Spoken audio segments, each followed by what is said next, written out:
पुरी जिला Brahmagiri block तीनिकुदी grammar Hari Sahdev मंदिर में हविष करुवा हविष्याली मानू सामाजिक अनुष्ठान आंचलिक सेवा संघर सदस्य माने मागणारे महाप्रसाद बंटन करथिले। ଏହି କାର୍ଯ୍ୟକ୍ରମକୁ ଅନୁଷ୍ଠାନର ସଭାପତି ବିଜୟ କୁମାର ଜେନାଙ୍କ ଅଧ୍ୟକ୍ଷତାରେ ଅନୁଷ୍ଠାନର ସମ୍ପାଦକ ଗୌତମ ଜେନାଙ୍କ ସହିତ ସମସ୍ତ ସଦସ୍ୟମାନେ ମିଶି ପୁରୀରୁ ମହାପ୍ରସାଦ ଆଣି ହବିଷ୍ୟାଳୀମାନଙ୍କୁ ହରିସହଦେବଙ୍କ ପୀଠରେ ବସାଇ ମହାପ୍ରସାଦ ପରଷିବା ସହିତ ସଦସ୍ୟମାନେ ବସି ମହାପ୍ରସାଦ ସେବନ କରିଥିଲେ। ଏଥିସହିତ ଗ୍ରାମବାସୀମାନଙ୍କ ଦ୍ୱାରା ସଂକୀର୍ତ୍ତନ ପରିବେଷଣ କରାଯାଇଥିଲା। आंचलिक सेवा संघ प्रचेष्टार से स्थानटी धार्मिक परिवेश सृष्टि करथिला। अनुष्ठान एपरि प्रचेष्टा को ग्रामवासी साधुवाद जणाइथिले।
जल्दी शेष तो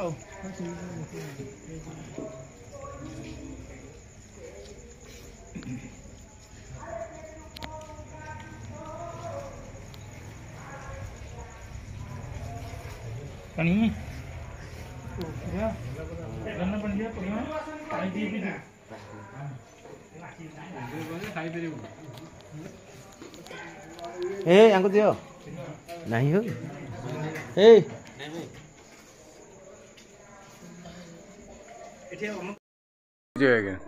गौतम जेना संपादक आंचलिक सेवा संघ ब्रह्मगिरी पुरी।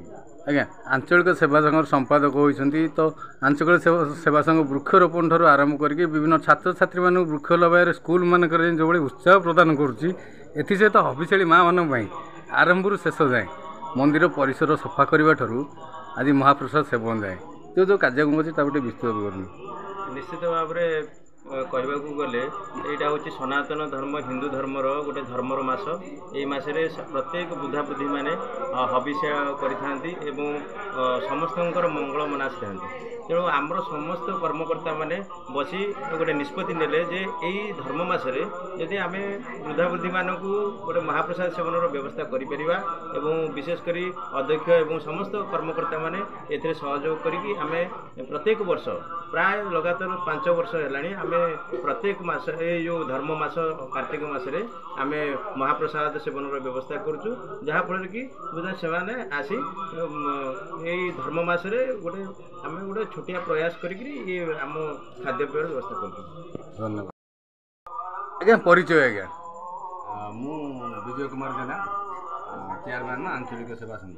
आज्ञा आंचलिक सेवा संघ 1.5 वर्ष रु 2 वर्ष गोटे शिशुटी विभिन्न जगह वृक्षरोपण कर विभिन्न मान सम्मान पाई विभिन्न अनुष्ठान पूर्व आप सम्मानित होती किंतु एथर आ गोटे नुआ धरण जिनस देखा मिलला जे हबिष्याली मान हबिष्याली शिविर थिला बेले आपण आपण गाँ माँ मान आपण जो हरिसहदेव मंदिर परिवेश सफा करी आपण माँ मान सुविधा कले जेहेतु से कौन शिविर को न जाए एठार हबिष कर आपण आंचलिक सेवा संघ तरफ आज खुशी रे माँ मान गोटे महाप्रसाद सेवन व्यवस्था करा या पर विस्तृत विवरणी रखु आमे एटा गोटे ଅନୁଷ୍ଠାନ ଏ ଅନୁଷ୍ଠାନରେ ଅନେକ ମାନେ ସଭ୍ୟ ଅଛନ୍ତି।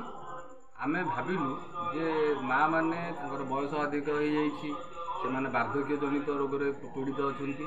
ପୁରୀ ସହରରେ ଯାଇ ସେମାନେ ଠିକ୍ ସମୟରେ ଠିକ୍ ସୁଚାରୁ ରୂପେ ତାଙ୍କର ଦାୟିତ୍ୱ ନିଭେଇବା ଭାରି କଷ୍ଟ ହେବ। ତେଣୁ ସେହି ଯୋଗୁଁ ଆମେମାନେ ଆମ ସଂଘର ନିଷ୍ପତ୍ତି ନେଲୁ ଯେ ସମସ୍ତ ମାଆ ମାନେ ଯେହେତୁ ଗାଁରେ ରହିକରି ହବିଷ କରିବେ, ତେଣୁ ତାଙ୍କ ପାଇଁ ହରିସହଦେବଙ୍କର ଚାରିପଟେ ଯେଉଁ ଅପରିଷ୍କାର ହୋଇଯାଇଥିଲା ତାକୁ ପରିଷ୍କାର ପରିଚ୍ଛନ୍ନତା କରିବା ସହିତ ସେ ମାଆ ମାନେ ସେଠି ସୁନ୍ଦର ଭାବରେ ରହି ତାଙ୍କର ହବିଷ କାମ ଶେଷ କଲେ। ଏବଂ ଆଜି ଆମେ ଚିନ୍ତା କଲୁ ଯେ ମାଆ ମାନଙ୍କୁ ଆମେ ଜଗନ୍ନାଥ ମହାପ୍ରଭୁ ଯେହେତୁ ଆମର ଆରାଧ୍ୟ ଦେବତା, ବିଶ୍ୱର ଶ୍ରେଷ୍ଠ ଦେବତା, ତେଣୁ ସେ ମହାପ୍ରଭୁଙ୍କର ପ୍ରସାଦ ଖାଇଲେ ମଣିଷ ମୁକ୍ତି ପାଇଯାଏ। ତେଣୁ ମାଆ ମାନଙ୍କୁ ଆଜି ଗୋଟେ ପ୍ରସାଦ ସେବନର ବ୍ୟବସ୍ଥା କରୁ।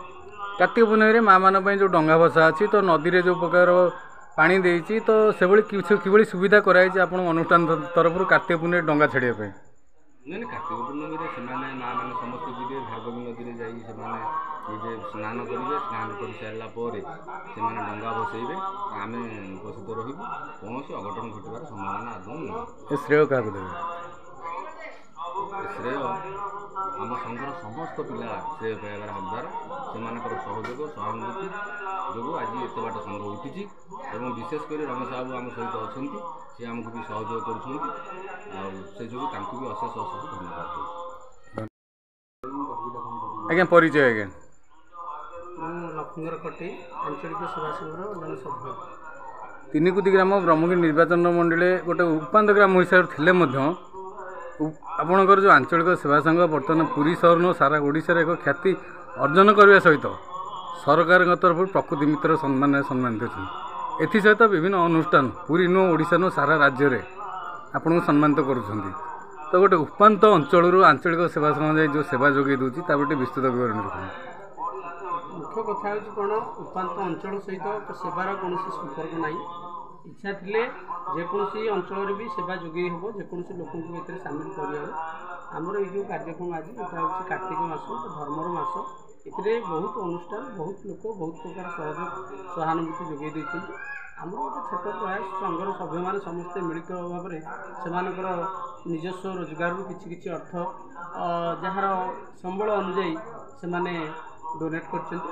ତା ଭିତରେ ଆମେ କହିଲୁ ଗୋଟେ ଭଲ କାମ କରିବା। କାର୍ତ୍ତିକ ମାସରେ ଆମର ଏଠି ବିଭିନ୍ନ ଅଞ୍ଚଳରୁ ହବିଶାଳୀ ମାଆ ମାନେ ଆସିକି ହରିସହଦେବଙ୍କ ପୀଠରେ ଏବଂ ଆମର ହଟିକେଶ୍ୱରଙ୍କ ପୀଠରେ ସେମାନେ ଦୀର୍ଘ 1 ମାସ ଧରି ଏଠାରେ ରୁହନ୍ତି ଏବଂ ଏଠି ତାଙ୍କର ଯେଉଁ ହବିଷର ଯେଉଁ କାର୍ଯ୍ୟକ୍ରମ ଏଠି ସମ୍ପାଦିତ ହୁଏ, ସେଥିରେ ଆଜି ଆମେ ଗୋଟେ ପ୍ରୟାସ କରୁ ସମସ୍ତେ ମିଳିମିଶି ଆମର ଆଞ୍ଚଳିକ ସେବାର ସମସ୍ତ ସଭ୍ୟମାନେ ଗୋଟେ ଧର୍ମ କାର୍ଯ୍ୟ ମାଆ ମାନଙ୍କ ପାଇଁ ଗୋଟେ ଆମର ଏସବୁ ଆମ ଅଞ୍ଚଳର ମାଆ ମାନେ ଆମ ପଞ୍ଚାୟତ ଏବଂ ପାଖାପାଖି ପଞ୍ଚାୟତର ବିଭିନ୍ନ ଗ୍ରାମରୁ ଆସି ଏଠାରେ ସେମାନେ 1 ମାସ ଧରିକି ରୁହନ୍ତି। ଏବଂ ଯେହେତୁ ପୁରୀ ଆମର ଏଠୁ 20 କିଲୋମିଟର ଦୂର, ପୁରୀରେ ଯାଇ ରହିବା ଏବଂ ସେମାନଙ୍କର ଯିବା ଆସିବା ତା ସହିତ ବୟସ୍କ ଲୋକମାନେ ସେଠି ମନ୍ଦିରକୁ ଯିବା ଏଇଟା ସମ୍ଭବ ହୋଇପାରୁନି। ତେଣୁ ଆଜି ଆମେ ଗୋଟେ ପ୍ରୟାସ କରିଛୁ, ମାଆ ମାନଙ୍କୁ ଗୋଟେ ମହାପ୍ରସାଦ ସେବନର ଗୋଟେ ବ୍ୟବସ୍ଥା କରାଯାଇଛି ଏବଂ ଏଥିରେ ଆମ ଆଞ୍ଚଳିକ ସେବା ସଂଘର ସବୁ ସଭ୍ୟମାନେ ଖୁବ୍ ଉତ୍ସାହର ସହିତ ବିଭିନ୍ନ ପ୍ରକାର କାର୍ଯ୍ୟ, କିଏ ଯାଇକି ପୁରୀରୁ ମହାପ୍ରସାଦ ଆଣିବା, କିଏ ମାଆ ମାନଙ୍କୁ ତାଙ୍କର ଗନ୍ତବ୍ୟସ୍ଥଳରୁ ଏଇ ଜାଗାକୁ ସ୍ଥାନାନ୍ତରଣ କରିବା ଏବଂ ତା ସହିତ ସମସ୍ତ ଖୁବ୍ ଆଗ୍ରହର ସହିତ ଏ ଧାର୍ମିକ କାର୍ଯ୍ୟକୁ ଏଠି ସମ୍ପାଦନ କରାଯାଉଛି। ଏଥିରେ ଆମର ସଂଘର ସମସ୍ତ ସଭ୍ୟମାନେ ଖୁବ୍ ଆଗ୍ରହର ସହିତ ଏ କାର୍ଯ୍ୟ କରୁଛନ୍ତି ଏବଂ ପ୍ରତ୍ୟେକ ବର୍ଷ ଏ କାର୍ଯ୍ୟ ଆମର ଚାଲୁଛି। ଦୀର୍ଘ 6 ବର୍ଷ ଧରି ଏ କାର୍ଯ୍ୟକ୍ରମ ଚାଲି ରହିଛି ଏବଂ ଆଗକୁ ମଧ୍ୟ ଆହୁରି ଆମେ ଅଧିକ ଲୋକଙ୍କୁ ଏଥିରେ ସାମିଲ କରିବୁ, ଅଧିକ ମାଆ ମାନଙ୍କୁ ଏଥିରେ ସାମିଲ କରିବୁ। ଏହା ହେଉଛି ଆମ ସଂଘର। ଧନ୍ୟବାଦ।